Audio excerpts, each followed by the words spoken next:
2 கொரிந்தியர் 4:8 வசனத்தை வாசிங்க. நாங்கள் எப்பக்கத்திலும் நெருக்கப்பட்டோம், ஒடுங்கி போவதில்லை. எவ்வளவு நெருக்கங்கள் வந்தாலும் நான் ஒடுங்கி போவது இல்லை.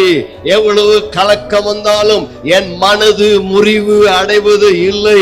காரணம் தேவனுடைய அந்த வல்லமையை, அந்த பொக்கிஷத்தை என்னுடைய மண் பாண்டத்திலே நான் பெற்றிருக்கிறேன். என்னுடைய மண் பாண்டத்துக்குள்ளே ஒரு பொக்கிஷம் இருக்கிறதையா, ஒரு வல்லமை இருக்கிறதையா, எனக்குள்ளே ஒரு வல்லவர் வாசமா இருக்கிறார். எனக்குள்ளே அந்த பொக்கிஷம் இருக்கிறபடினால எவ்வளவு நெருக்கப்பட்டாலும், எவ்வளவு ஒடுக்கப்பட்டாலும், எவ்வளவு மனம் முறிவடைந்தாலும் நான் கலக்கம் அடைவது இல்லை, மனம் உடைந்து போவதில்லை.